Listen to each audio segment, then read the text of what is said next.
Hi everyone, Chrissy here and welcome to my YouTube channel. I'm going to show you today how to create this box using supplies from Crafter's Companion.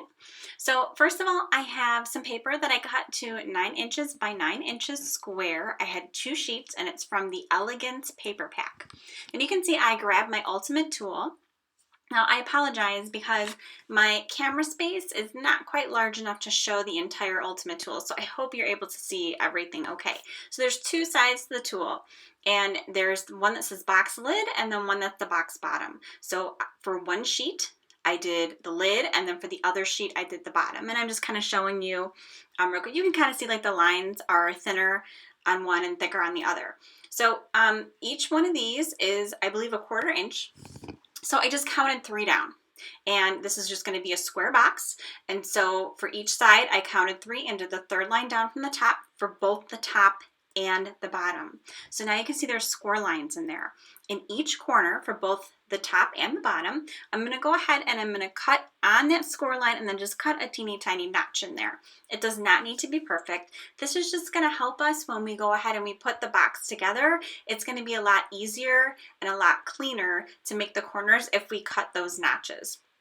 So any scissors will do. I don't have any special super duper scissors or anything. It's really simple. So then I just go ahead and I start folding right at the scores. Now the nice thing about when you use the Ultimate tool, it scores really, really well. It's like the perfect amount of score. It's not too deep that it starts ripping or anything, and it's not too shallow that, you know, when you fold it, it doesn't work.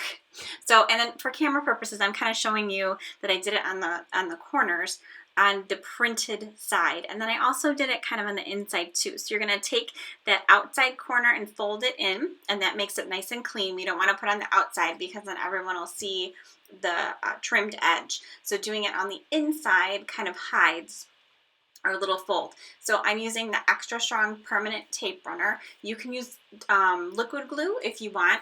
Just 1, I don't like to wait that long, and this does hold enough. And 2, for video purposes, I didn't want to sit there and hold the glue and put paper clips on it and wait. So now you can see I'm doing the same process over and over again. And this is for the other side. I did the top first, the lid. So now, this is the bottom. So I'm just doing the same process. So we scored, trimmed, folded, and now we're adhering again. So you can see, same thing, I added some adhesive to the outside and the inside again. That's like a little double stick action for me there. So this is an image that I stamped, and I actually colored it off screen. So if you want to see coloring in future videos, go ahead and comment and let me know. I just figured, 1, it would be kind of boring, and 2, it would be really time consuming to show, but I'm more than happy to show it. This is from Sheena's A Little Bit Sketchy Torn. It's the Cogs set, and I love it. I love the little gears and stuff showing through. So because this is kind of supposed to look like it's popping out of the box, I actually stamped it twice, and then I colored like the ripped paper twice, and I trimmed out the one. So now I'm just going ahead and I'm putting foam squares on to make it look, to give it some dimension, make it look like it's popping out even more.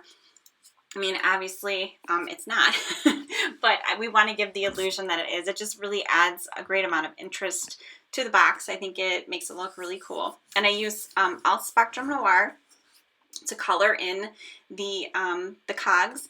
And so for the actual gears, I use TN2, TN4 in the blender. And then for the paper that's ripped, I use IG1, IG2, and IG3. So you can see you can get a lot of dimension with just a few simple markers. You don't need anything crazy. So I wanted to add a little bit of shimmer on there. So in some of the areas where it's a little bit lighter, and even kind of in some of the dark areas, to be honest with you, because I like it so much, I use my Crystal Clear Sparkle pen. That's also another Spectrum Noir pen. And this just adds some clear sparkle to it. There's several other colors available. I love them all equally, but for this one, I just wanted it to be clear because I had already colored it in with my Spectrum Noirs. So you can kind of see a little bit of the shimmer on there. To be honest, it's kind of hard to capture on camera, and it is a little bit more subtle. If you want it to be stronger, you can keep putting more and more layers on, and then it'll really be noticeable. But I just wanted, like I said, to be kind of subtle. So then the last step, I decided that I needed some sequins. So I went ahead and I just kind of dumped a bunch of sequins on here, and then I started adding them with some dry adhesive. I want, you know, again, this is supposed to be looking like it's, the box is ripping open, so I kind of felt like, hey, the sequins should be kind of in the same direction, so they're kind of pushing to the opposite corner. So it just looks like maybe they were on there and then they got kind of shaken up because the box got ripped. So I just thought it was an extra element to add. Now I did not do this, but when you close your box, if you want, you could also tie a bow around it or make a wrap using the ultimate tools to keep it closed. So thanks for stopping by today. I hope you will give this technique a try. It's super easy. Thanks, guys.